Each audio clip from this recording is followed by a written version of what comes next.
5,000 miles apart.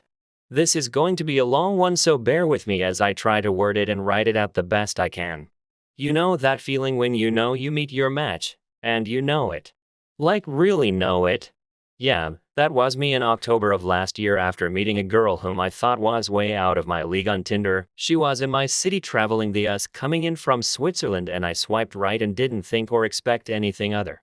I get a match from that same girl and we start talking over the week constantly back and forth. We agreed on a date that weekend at a bar downtown and I was thrilled, but also cautious of being ghosted since I was more anxious about meeting a girl way out of my league with the insecurities I had.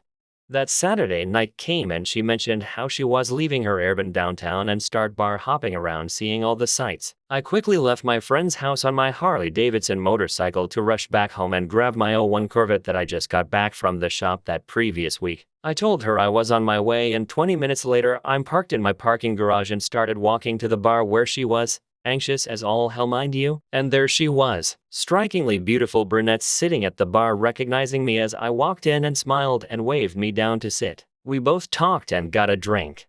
Then we walked down to the banks of the Mississippi River, which as a tourist she's never seen before.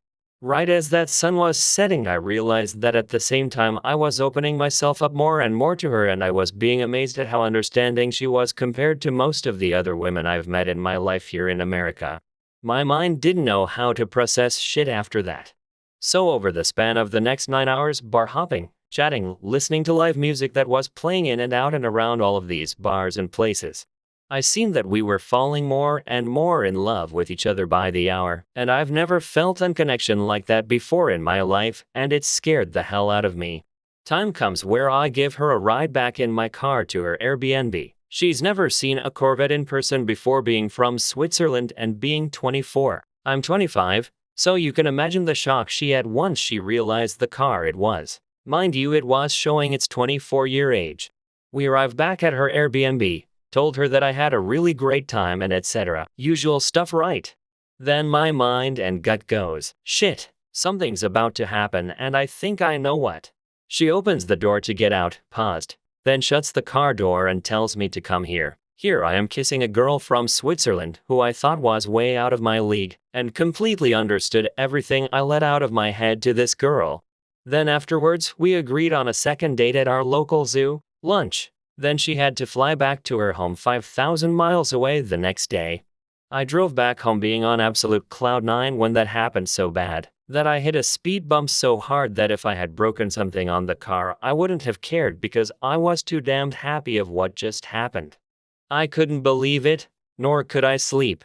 That was the kiss that brought my spark back that I lost several years ago, and it brought tears to my eyes as I realized that. The second date comes and we at the zoo.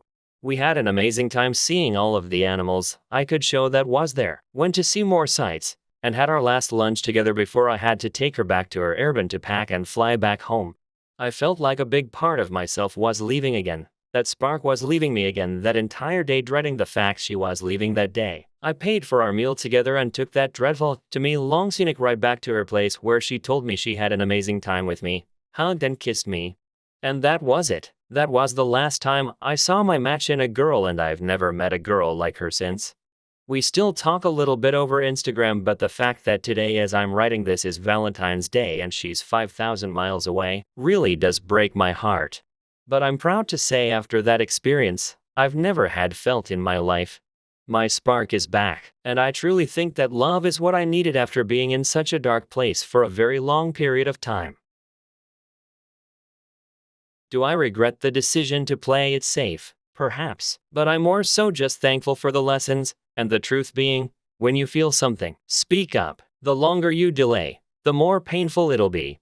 Bitten by love at first sight isn't a joke, not in today's world, especially with all the reasons to be anxious, afraid or what have you.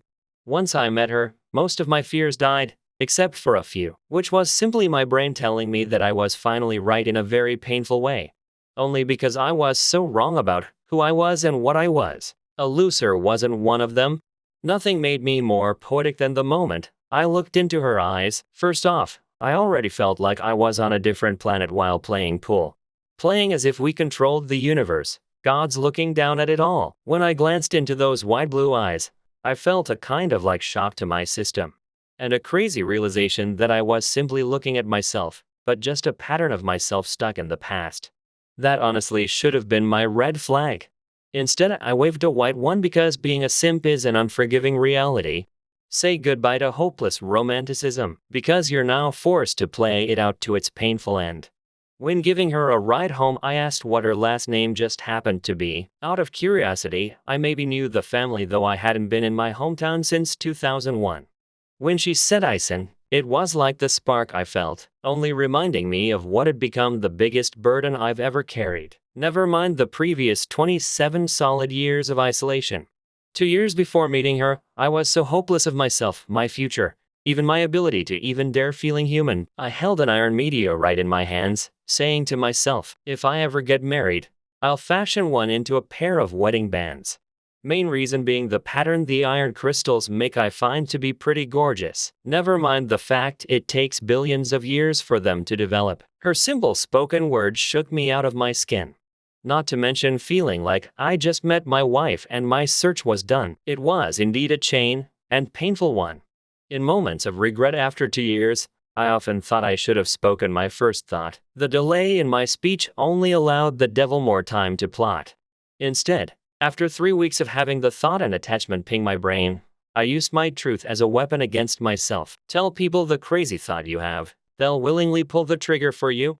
In a moment of despair for the future, I told a stranger that I was meek because I believe I just met my wife and she's here, when I should have said it to her directly. I'm done. The search is done. While looking at everyone, she's it. I could handle her haunted past because I was no saint myself. She didn't want to see herself because, well, it's a fright to see what this world causes us to become at the expense of pleasure. That statement is quite prophetic.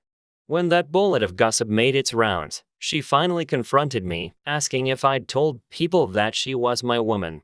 That's not how I spoke it, but I agreed because I was done fighting. That was until I saw all the pictures people had begun painting of me for her to see.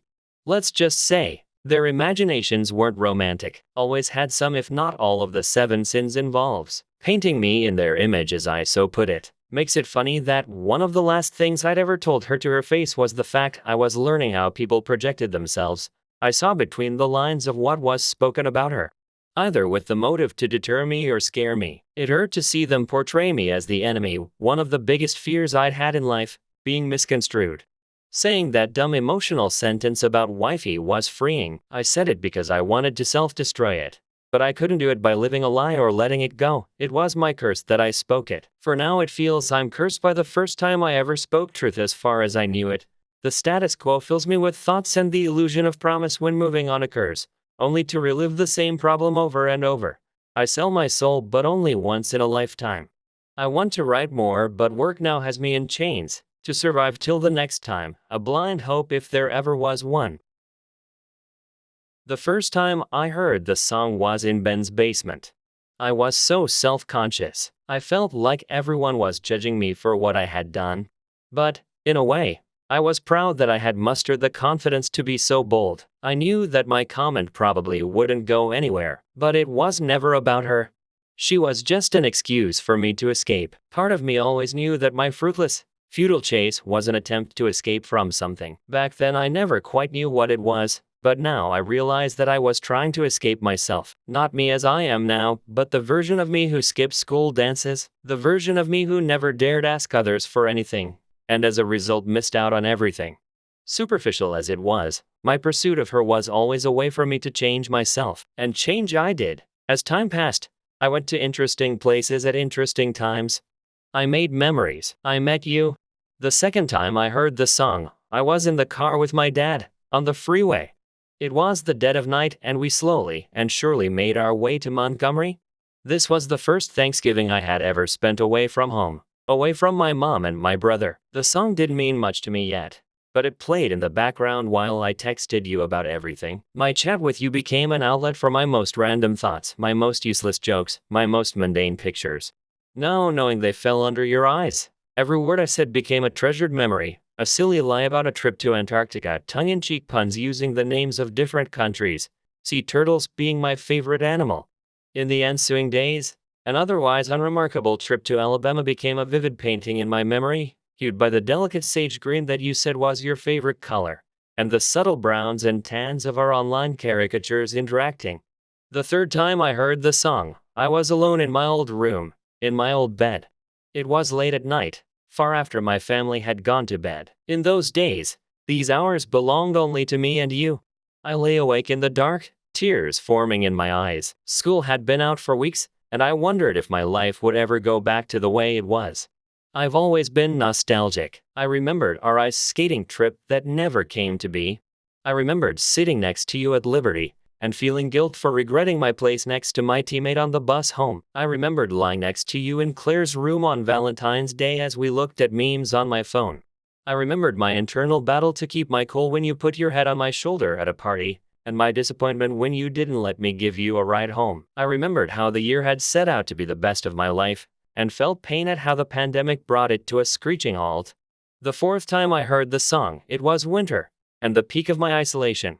Out of boredom, I began recreating songs on my computer, using my voice as a substitute for each part of the instrumentals. At this point in time, we rarely spoke, but this song was the first that I chose to recreate, as the memories it carried made it special. I found solace in its smooth bass line, its dreamy reverb, its poignant lyrics. You never heard this cover, but the first words of its chorus held a prophecy. Yes, one yet unfulfilled, but prescient nonetheless. The fifth time I heard the song, I sat with my friends on the way home from prom. I've spent a lot of time thinking about that night. I've always thought I had bad luck, that happiness for me seems to come at a drip feed, with good times always being spaced out, few and far between. But drip feed may be the wrong word. Maybe my happiness and luck are stored in a reservoir, the dam keeping them at bay crashing open at some unknown interval. At least, that's what seemed to happen at my last two big high school dances. I remember feeling such relief. Relief that for once, be it by some force beyond my understanding or an act of God, the actions of my insecurity and fear had been forgiven, and I had received a second chance. Even repeating it to myself right now, it seems too good to be true. A couple weeks later, I heard the song again. It rang hollow, and once again I felt reminded that sometimes things might just be too good to be true. The seventh time I heard the song, its prophecy had been fulfilled. It was late, or some might say early, and I was driving home from your house after I dropped you off. If there's any grand vignette that sticks with me, it would be listening to music as I drove home on Oakland Drive. Switching the Jetta into drive as the blinking red lights at the intersection behind illuminated the asphalt in front of me. I always took the long way, maybe in a futile attempt to hold on to the feeling of fulfillment I'd received from being with you. This was the first time I would make this journey, the first of many. Yet, it was also the first of not enough. When I was younger, I used to think that no matter the circumstance, I'd be willing to travel back to any earlier point in my life if it meant fixing all the mistakes I've made along the way. Now, I'm not so sure. Maybe it's because it made me a better person. Maybe it's because it taught me how to cry again. But no matter how many mistakes were made, no matter how many speed bumps lay along the road, I wouldn't change anything about our time together. I'll always carry the song with me. The